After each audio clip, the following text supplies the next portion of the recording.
আজ মহাপূজাতে দাও মাগো শক্তি, পাপীদের ধরা থেকে দেব চির মুক্তি। জয় দুর্গা, দুষ্টের দমনে হবে আজ সংঘাত, এই হাতে করব চরম আঘাত, এই হাতে করব চরম আঘাত। গতি নাশিনী তোমার চরণ ছুঁয়ে তোমারই জয় টিকা কপালে দিয়ে।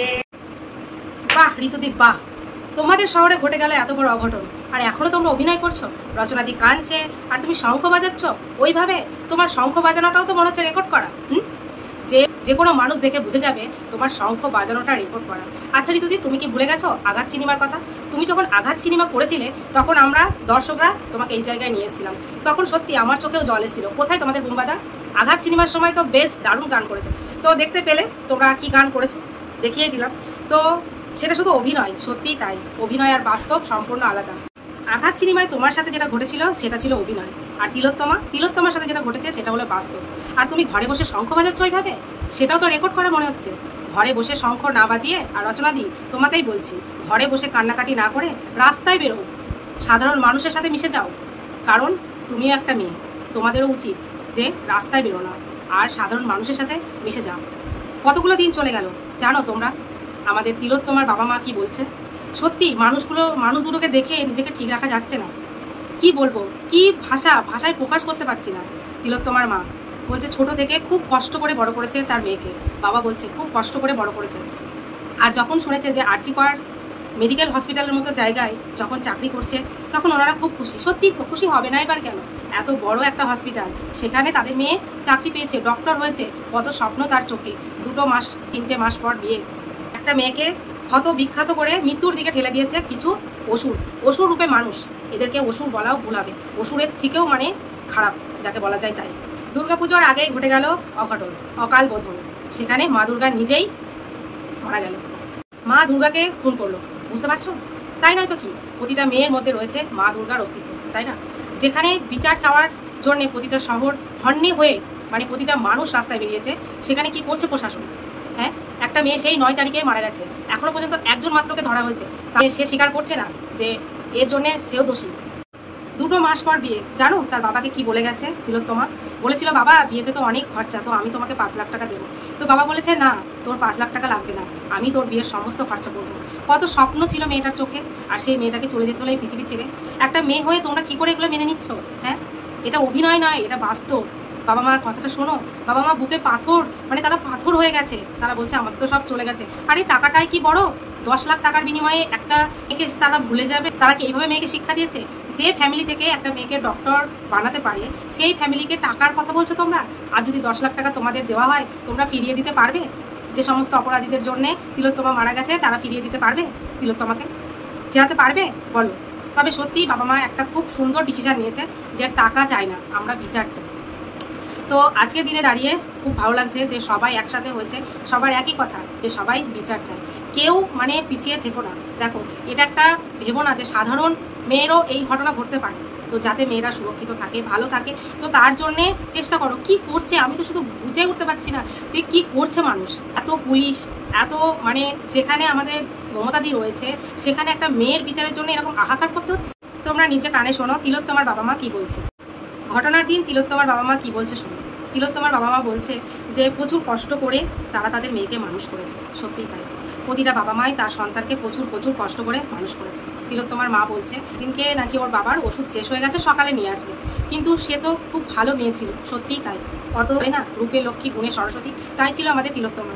তো তিলোত্তমার মা বলছে একদিন ওষুধ ফুরিয়ে গেছে, ও ভাত খায়নি, বলেছে যে বাবার আগে ওষুধ আসুক তারপরে ভাত খাবো। ওর বাবা ওষুধ নিয়ে এসছে, তারপরে ভাত খেয়েছে। তো সেই বাবা মা আজ পাথর হয়ে গেছে। সত্যিই তাই। তবে তিলোত্তমার বাবা মা বলছে যে এত মানুষ যখন আগিয়ে এসেছে, তার জন্য তারা একটু হলেও আশার আলো দেখছে, যেন সঠিক বিচার হয়, এই অপরাধীগুলোর যেন শাস্তি হয়। কত কষ্ট দিয়ে আমাদের তিলোত্তমাকে মেরে ফেলা হয়েছে। সত্যিই তাই, আমি ঘরে শুয়ে ভাবছি কতই না কষ্ট দিয়েছে মেয়েটাকে, শান্তিতে মানে মরতেও দেয়নি। যদি মেরেই ফেলবে তো শান্তিতে মরতেও দেয়নি, কষ্ট দিয়ে মেরেছে। তো তিলোত্তমার মা যেটা বলছে, ঘটনার দিন 11টার সময় ফোন করেছিল, তো বলেছে খাওয়া দাওয়া করেছিস? বলেছে হ্যাঁ খাবার চলে এসছে, এবার রেস্ট করবো। অতক্ষণ 36 ঘন্টা ডিউটি করার পর একটা মেয়ে তো রেস্ট করতেই চাইবে। তো রেস্ট করতে গেছিল, তখন এই সমস্ত যেসব আমাদের অসুর রূপে মানুষ রয়েছে, তারা এত কষ্ট দিয়ে মেয়েটাকে মেরেছে। কিন্তু 9টার সময় সবাই দেখেছে, কিন্তু বাড়িতে খবর দেওয়া হয়নি। তাহলে ভাবো, আগে তো বাড়িতে খবর দেবে, তারপরে তো যা খুশি করবে। জিনিসটাকে একদম সম্পূর্ণ লুকিয়ে রাখার চেষ্টা করছিল। এটা কি ধরনের? আমি গতকালকে ভিডিওতে তোমাদের বলেছিলাম, এত বড় হসপিটাল, কোথাও সিসিটিভি নেই, কোথাও ক্যামেরা নেই, এতটুকু বোঝা যায়নি? সেই সমস্ত আমার মনে হয় সব কিছু লুপাট করা হয়েছে, আর কিছুই হয়নি, ওটাই হয়েছে। আর যেটা তিলোত্তমার মাও বলছিল যে ওনারা যাওয়ার সাথে সাথে মানে ওনাদেরকে ঢুকতে দেওয়া হচ্ছে না, ঢুকতেই দেয়নি নাকি। প্রথমে বলেছে যে এটা হচ্ছে আত্মহত্যা। ভাবো, এত বড় একটা অপরাধ করার পর তারা বলছে এটা আত্মহত্যা। এটা কি ধরনের হসপিটাল, যে হসপিটালের নাম শুনলে মানুষ মানে মৃত্যুর মুখ থেকে ফিরে আসবে, এরকম একটা ব্যাপার। সেই সমস্ত হসপিটালে এইসব হয়েছে? হ্যাঁ, এটা ভাবা যায়? সেই সমস্ত হসপিটালে তো সাধারণ মানুষ ভর্তি হতেও ভয় পাবে, তাই না? তারপরে নাকি তিলোত্তমার বাবা বলছে যে সমস্তটাই ওদের মানে একদম চাপা দিয়ে দেওয়ার মতো ব্যাপার, ওনাদেরকে হাতই দিতে দিচ্ছে না মেয়েকে। তারপরে পোস্টমর্টম রিপোর্ট জন্য পাঠানো হয়, তড়িঘড়ি করে প্রচুর পুলিশ নাকি যত তাড়াতাড়ি ওর মানে সৎকার করা যায় সেই ব্যবস্থা করছে। কত তাড়াতাড়ি চুল্লিতে পাঠিয়ে সমস্ত মানে প্রমাণ লুপাট করার জন্য সবাই ছটফট করছে। তিলোত্তমার বাবা মা নিজে মুখে বলছে এই কথা। ভাবো, তাহলে এত বড় একটা ঘটনা চাপা দিতে চাইছে। এরা কি মানুষ? এদেরকে কি মানুষ বলাও চলে না, এদেরকে মানুষ বলা সত্যিই চলে না। কি ধরনের মানুষ এগুলো বলো? আমি গতকালকের ভিডিওতে বলেছিলাম যে আমার সম্পূর্ণ এটা মনে হয়েছে এটা রাজনীতি। সত্যিই তাই, এটা রাজনীতি। সেই 9 তারিখে মেয়েটা মারা গেছে, আর আজকে কয় তারিখ হলো বলো, কয়দিন হলো বলো? এখনো পর্যন্ত অপরাধীদের ধরতে পারছে না। কি করছে প্রশাসন, পুলিশ কি করছে? আর যেখানে আমাদের মমতা দি রয়েছে, নিজে একটা মেয়ে, কোন ভরসায় মানুষ যে রাখবে? আজকে আমারই মনে হচ্ছে একটা মেয়ে হয়ে আমরা একদিন চেয়েছিলাম যে একটা মেয়ে আসুক, মেয়েরা এখন সব দিক থেকে আগিয়ে, তাই দেশটাকে একটু মেয়েরা চালাক, কারণ মেয়েদের বুদ্ধি বেশি, মেয়েরা চালাক। আমরা মেয়েরা যাকে নিয়েছিলাম, তোমাদের আমি বলছি, আমি আমার জীবনে প্রথম আমি এই মমতা দিকে ভোট দিয়েছিলাম যে আসুক, একটা মেয়ে আসুক। আমরা অনেকেই চেয়েছিলাম বলেই তো উনি আজকে এসছে নাকি। আর সেই মেয়েটা যদি আজকে মেয়ের এত বড় ঘটনা ঘটে গেছে, সেখানে যদি কিছু না করতে পারে, কোন ভরসায় যে তাকে রেখে দেওয়ার কথা ভাববো আমরা? দিদিকে এগুলো শুনতে পাচ্ছে না, না বুঝতে পারছে না? এগুলো তো বোঝা উচিত, তাই না? নিজেকে বুঝতে হবে যে আমিও তো একটা মেয়ে, হাজারো সন্তান রয়েছে এখানে। তিলোত্তমার বাবা মা আরও একটা কথা বলেছে যে 10 লাখ টাকা আমরা দিচ্ছি, আমার মেয়েকে ফিরিয়ে দেওয়া হোক। তিনি টাকা নিতে রাজি হয়নি, তিনি বিচার চাই। তো এইটা শুনে সত্যি আমাদের মানে ভালো লাগছে যে বাবা মা বিচার চায়। সত্যি তো, পয়সা দিয়ে কী হবে? পয়সা কি কেউ নিয়ে যাবে? তো তিলোত্তমার মায়ের আর একটা কথা ভেবে আমার খুব খারাপ লাগছে। সেটা হলো যে তিলোত্তমার মা বলছে যখন আমরা ঘুমিয়েছিলাম তখন আমার মেয়েটাকে কতই না কষ্ট দিয়ে ওরা মেরে ফেলেছে। সত্যিই তাই। মা ভাবছে যে হসপিটালে আছে মানে আমার মেয়ে নিরাপদ আছে।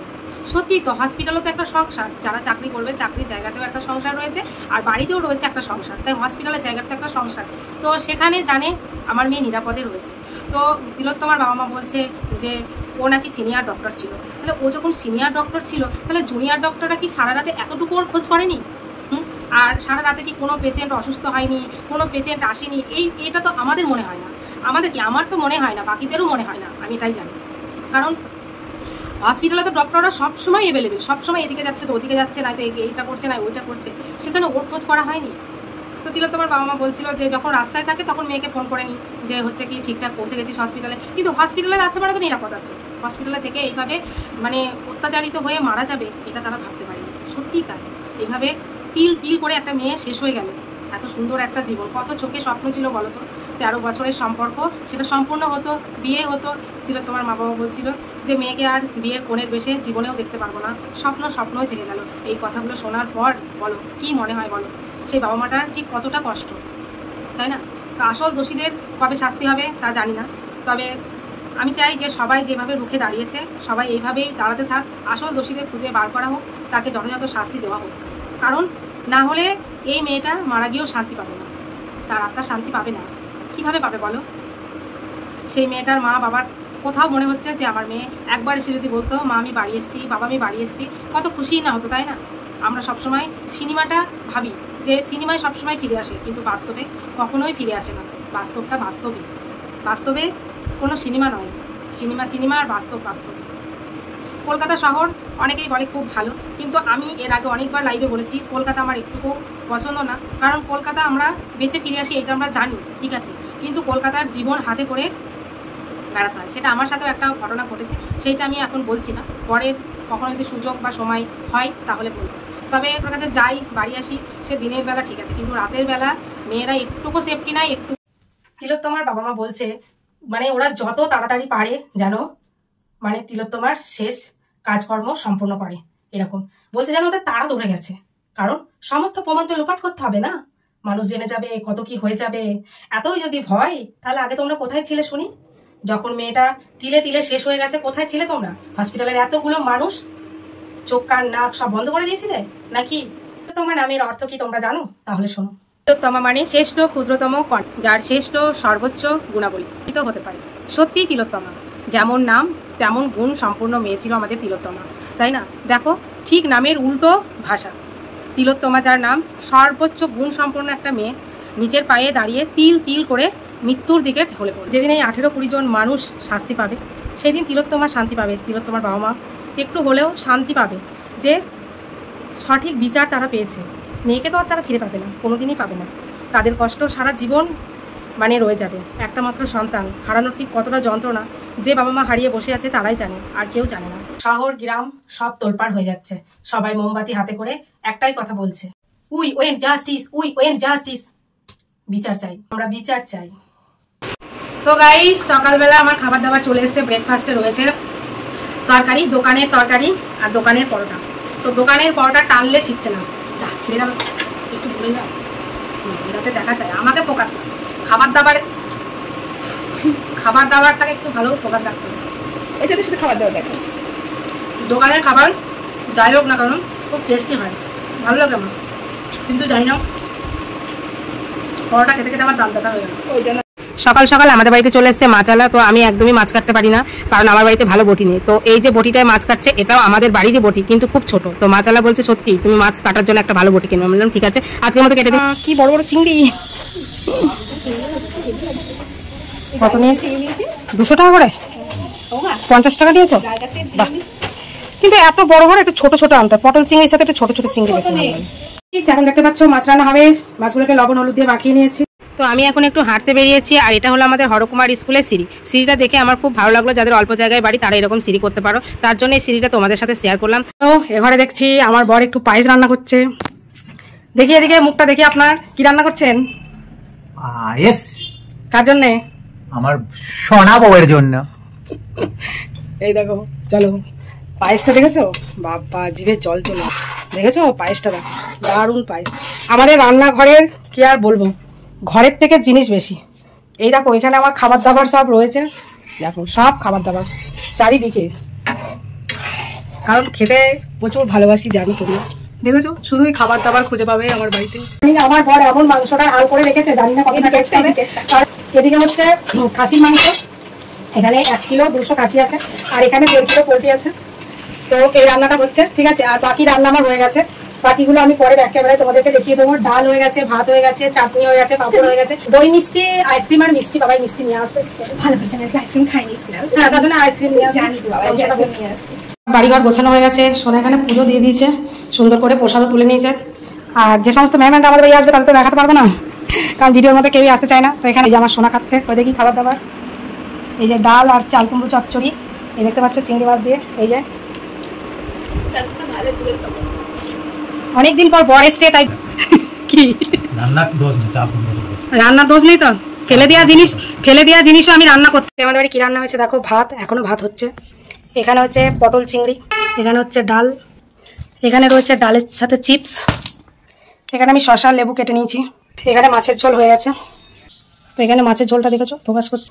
এখানে হচ্ছে খাসির মাংস, এখানে হচ্ছে ভাত,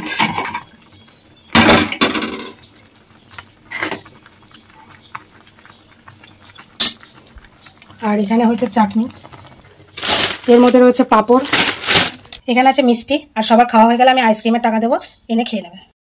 তো আজ হচ্ছে নেক্সট ডে। তো আমি চলে এসেছি মেলায়। তো দেখতে পাচ্ছ মেলায় এসে এগরোল কিনতে এসেছি। তো এগরোল এখন রেডি হচ্ছে, 6-7টা এগরোল কিনবো। তো রেডি হয়ে গেলে নিয়ে বাড়ি চলে যাব, কারণ একটুকু মন ভালো নেই তাই। আর আজকে আমাদের বাড়িতে চলে এসেছে আমেরিকান রুই মাছ। তো আমেরিকান রুই মাছ খেতে কে কে ভালোবাসো প্লিজ বলবে। আমার তো খুব ভালো লাগে, বাকিদের কেমন লাগে আমি তো জানি না। তো এখানে লবণ হলুদ মাখিয়ে নিচ্ছি মাছের মধ্যে। তো মাছের জন্য তেল গরম হয়ে গেছে, মাছগুলোকে দিয়েও দিয়েছি। মাছ ভাজা হচ্ছে, আর মাছ ভাজা হচ্ছে সেই সময় সবাই আসবে। এখন এসছে ফ্লিপকার্টের এক ভদ্রলোক, কারণ আমি একটা শাড়ি অর্ডার করেছিলাম, তো এই শাড়িটা দিতে এসছে। শাড়িটা আগেও আমি অর্ডার করেছিলাম, তো তখন সেই কালারটা আমার পছন্দ হয়নি, তো তার জন্য রিটার্ন করেছিলাম, দিয়ে আবার দিতে এসছে। 30 টাকা মতো খরচা দাও, তাহলে খরচা নিতে হবে আমার সাথে। ওই তো 10 টাকা আছে, তো 10 টাকা নেবেন।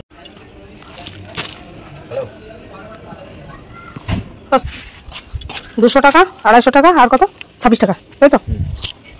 আমার মা কত বদমাশ জানো, এরকম নিরীহ গাছগুলোর ডাল ভেঙে নিয়ে চলে আসছে। হাই গাইস, এখন বাজে রাত্রি 12টা, আর আমি দেখতে পাচ্ছ রেডি হয়ে গেছি। তো আমি রেডি হয়ে গেছি কেন বলতো, আমি এখন লাইভ করবো, তার জন্য রেডি হয়ে গেছি। তাহলে আজকের ব্লগটা আমি এখানে এন্ড করছি। আবার তোমার সাথে দেখা হচ্ছে নতুন একটা ফেস ব্লগের সাথে। তোমরা সুস্থ থেকো, ভালো থেকো, আর অল টাইম স্মাইল করো। টাটা।